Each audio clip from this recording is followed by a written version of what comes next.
I have spent the last few months analyzing over 500 different faceless channels, thousands of their videos across several different niches to figure out how the YouTube algorithm is changing in 2025, why some channels, such as the ones you see on screen, are set to become massive and earn a lot of money in 2025, while others will fail to even get off the ground. If you give me your faceless channel idea today, I can tell you whether you're going to succeed or fail. And the reason for that is that YouTube is shifting and the algorithm now is following a very specific formula that 99% of creators are not even aware of. And that is why in today's video, I am going to walk you through the exact cheat codes that you need to follow and apply to your own channel if you want to make it big and if you want to make money in 2025. Now, you must have noticed in your home feed that you're suddenly seeing a lot of videos popping up from smaller creators, from people who have very few subscribers.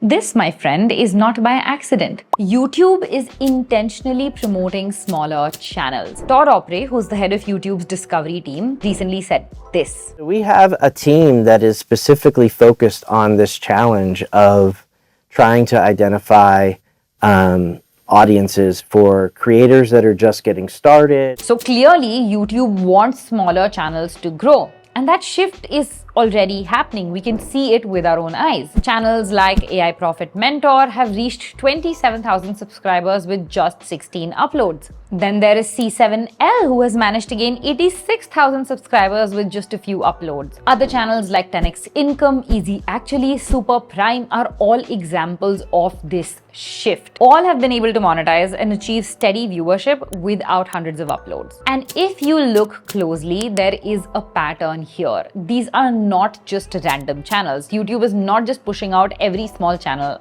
out there. YouTube is specifically promoting small channels that serve a very specific audience and solve a focused set of problems. So basically, YouTube wants channels that come across as experts within a niche. If you look at AI Profit Mentor and Super Prime, they focus on helping people make money using AI tools. They are not trying to cover everything else. In fact, they're not even going into other domains related to AI. They are just sticking to solving this specific problem for a targeted audience, which helps them stand out as experts. So now if you really want to grow your channel in 2025, you have to get specific with what your channel is about and how you can give expert information or advice in that space. Generic stuff is no longer going to fly in 2025. This means you not only have to pick a niche, but within that niche, you also need to find your zone of genius. This is the area where you can come across as an expert. For example, AI is a niche. But if you go ahead and make videos just on AI and try and cover everything about AI, it's going to be very broad, it's going to be very distributed, and you will not have a focused audience. Now, if you take it a step further and you start making videos around making money with AI, now that is a sub-niche like the example channels that we just discussed. But you can also go one step further here and maybe talk about making money on YouTube with AI and just stick to that niche. And that becomes your zone of genius. Now, within your zone of genius, the next thing that becomes really important is your topic selection. Again, you must have noticed the small channel videos that are being recommended to you are similar to the kind of content that you watch from bigger channels. For instance, I watch a lot of self-help content. So the videos that get recommended to my home feed from these smaller creators are also in the self-help space. And I will only click on these videos from these smaller channels if the topic is of interest to me. This means if you want to stand out, you need to do your market research. You need to look at all the similar channels in your specific niche, in that zone of genius niche, and you need to search for video topics that you're planning to create on to see what exactly are the search terms that are getting that traction, that are getting those views. And these are ideally the topics that you want to target first. We have actually created a whole video on how to pick the right ideas and topics for your video, so make sure you go check that out next. But in addition to doing all of the stuff that we've recommended in that video, you also want to capitalize on trends. For example, right now, any small self-help channel that creates videos on glowing up or leveling up in 2025 is going to get traction. This is essentially because this topic, the glow up topic, starts to trend during the last 2 months of the year. Another example, look at these two videos.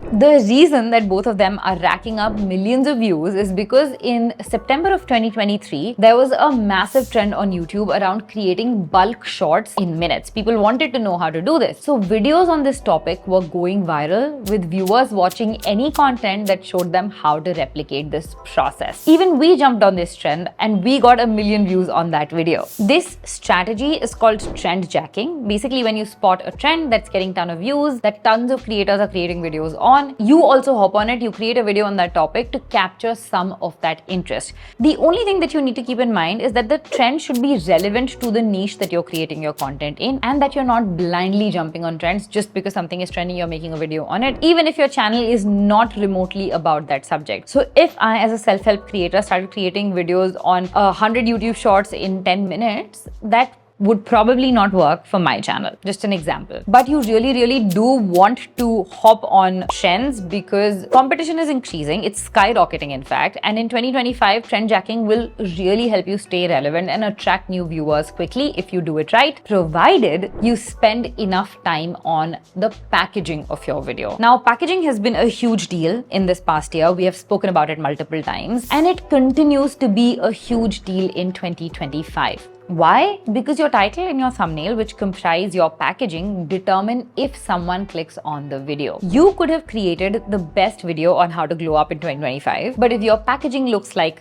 this, people are not likely to click on it because it's confusing, it's very busy, it just does not get the message across. Let me show you another example. Take a look at these two thumbnails and tell me which one you'd rather click on. Now, even though you just saw them for 2 seconds, I can bet that most people would click on thumbnail A. And that is the point. You only have 2 seconds to convince your viewers to click on your videos before they scroll away. All of these channels that I'm showing you on screen understand this, and so they create packaging that people want to click on. Now, each of their titles and thumbnails are sharp, they're clear, they're compelling. This is what separates the top 1% channels like these from the rest of the creators. Again, we've made a whole video on how to nail your packaging, so make sure you check that out after this. Now, once you have gotten your zone of genius, you have created compelling packaging, and you've gotten me to click on your video, how will you ensure that I stick around? And why is my sticking around important? It's important because watch time is a metric that YouTube continues to give a lot of weightage to in 2025. The longer people watch your video for, the more YouTube is going to recommend it further to newer audiences. But how can you ensure this? How can you ensure that you have good watch time, that people continue to stick to your video, they continue to watch your video for long enough? Now, one way is to give information that no other channel is giving and present it in such a compelling way that no other channel has done before you. Achieving both of these goals is a hefty task because unless you are a subject matter expert like Andrew Huberman, or you have experienced something very unique in your space, your information is going to be very similar to what already exists on the internet. You are probably just going to rephrase it, reiterate it. So now the question becomes, how can you differentiate your videos from the hundreds of other videos in this space and probably on this topic? And the answer to that is by infusing your own personality into your videos. Soulless content is not going to get you anywhere. This is the reason that 99% of faceless channels fail, because they are soulless. They just put together a prompt in an AI tool, generate a video, and that's it. But the fact of the matter is that people want to connect with real humans and not robots. Now, of course, this is a lot more easily achieved with face-based channels because people get to see the body language of the person on screen. But that does not mean that it can't be done with faceless channels. It can actually be done with faceless channels to quite a large extent through your writing, through the tone of your voice, and through your editing. My favorite example to showcase here is this channel called Easy Actually. This creator, just by the use of witty language in his script, clever editing, and good sound design, has managed to garner over 700,000 subscribers with just 10 videos. It is a completely faceless channel. Another example is Far From Weak, who uses an alpha guy personality and a very heavy voice to do this. Then there is Incognito CEO, who sounds relatable, who brings personal experiences to the table to appeal to teenagers, to younger audiences. Isaac and How to AI use sarcasm in their scripting, turning their educational videos into something that's more entertaining and a lot more funny. Now, this human connection is going to be super important in 2025. Videos are no longer just tools, they're not just a tool to disperse information. They're actually a visual and auditory experience for the viewer. And anybody who is giving that to the audience is going to have higher leverage with them. So figure out what's unique about you. Maybe you can make your videos sound more funny. Maybe you're an inspirational person. Maybe you are a lot down to earth. Maybe you're great at breaking down complex topics into very simple, easily understandable structures. Maybe you can edit videos in a much more visually appealing manner. Now, the question is, why exactly is your personality or your uniqueness so important? One reason, of course, is because it helps people connect with you better on a personal level. But there is also another reason. And that is because it ties in with a very important metric that YouTube is focusing on: viewer satisfaction. How satisfied are your viewers with the content you have given them? Now, YouTube measures viewer satisfaction through two different things. First is the average view duration or your watch time. This is essentially how long people stay on your video after clicking on it. If they are quickly dropping off, that is a red flag for the algorithm. But if they watch till the end, YouTube is more likely to push your video. And the second is the engagement rate on your videos. How many likes and how many comments is your video getting? High engagement rate basically signals higher value to the algorithm. When people like, when they comment, when they ask questions, it tells YouTube that your content resonated with the viewers, encouraging the platform to promote it to a wider audience. Now, if you look at the advice that is out there for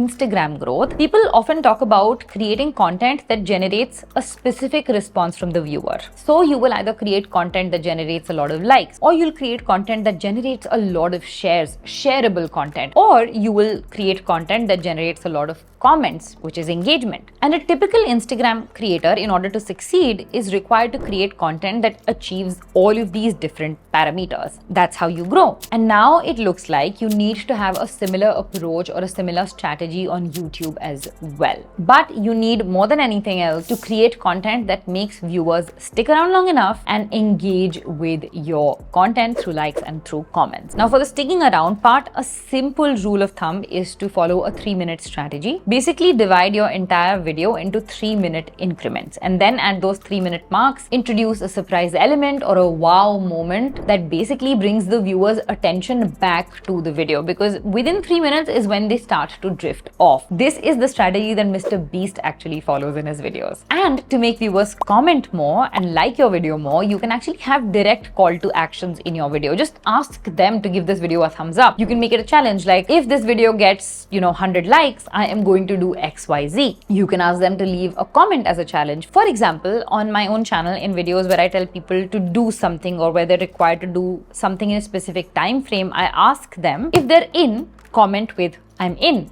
And that always tends to work. That always gets a lot of engagement on those videos. Now, making people stick around on one video is one thing, but having them come back again and again for every upload is a different story altogether. This is what happens when you manage to build a community and not just viewers. Now, YouTube has this metric called returning viewers, which showcases the percentage of people who come back to watch more than one video on your channel. Now, ideally, you want to aim to increase this percentage to double or triple of what you have currently if you really want to create a successful monetizable faceless channel in 2025. Because this means that people watch you for you and not just because a topic is interesting to them. Now, all the points that we've discussed in the video so far, which is picking your zone of genius, choosing the right topics, making your personality shine through, and prioritizing viewer satisfaction, all of these 4 things help you somewhat achieve this goal of building a community. But to really nail this aspect of your YouTube videos, you need to start understanding what your audience is, what your audience needs. You need to start figuring out what it is that they want. Why are they coming to your channel, and how can you get them to stay? A strong community is the reason that channels like 10x Income, Decoding YT, Isaac, Easy Actually are doing so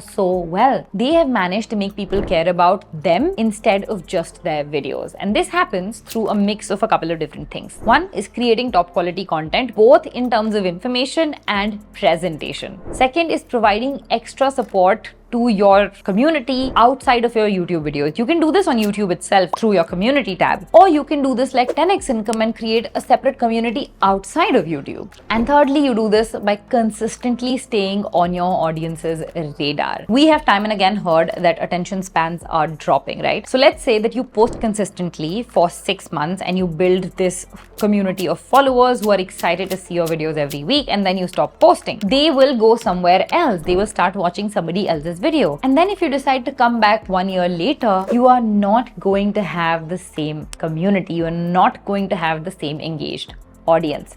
So you have to be very mindful of not letting your space get filled by someone else. And this can only happen through consistency, which I know is quite hard to achieve, which is why you have to start approaching your Faceless channel like a business and take the help of AI tools out there and use them to your advantage, because this can significantly save you a lot of time and a lot of money. Now, most of the fastest growing Faceless channels like Digital Income Project, 10x Income, AI Genesis, Virtual SciPack, AI Guy, Isaac, all of them are using AI in some capacity or the other. Even I do that with my personal channel. I use AI for everything from research to fine-tuning my script, to brainstorming ideas, to generating subtitles, even graphics and effects for my videos. Some channels like AI Genesis and Isaac also use AI generated voiceovers in their videos. You can of course do this with InVideo by cloning your voice so that it doesn't sound like AI, it sounds close to your natural voice, and that also adds to the uniqueness of your video. And the reason that I am so compelled and I want you guys to use AI wherever possible is because the cost of getting all of this stuff done from actual people is 3x more, and the time it will take for you to get this done from people will also be 3x more, which is why you're going to see a lot more channels leverage AI for their videos in 2025. Even if you don't make your entire video using AI, you don't have to do that. Use it for the parts that are the most time consuming and the most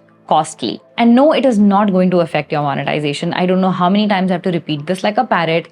Using AI tools or AI content in your videos is not going to impact monetization if you follow YouTube community guidelines. Now, I want you to take a moment and reflect on which of these strategies was the most surprising for you, and how are you going to actually start implementing it from today onwards. And in the meantime, if you really want to fast track your channel's monetization and start making serious money in 2025, I highly recommend that you check out this video next, where I teach you the exact steps that you need to take to monetize your channel in the next 60 days. It's not guesswork, it is a proven blueprint. Go watch, and I'll see you guys in the next one.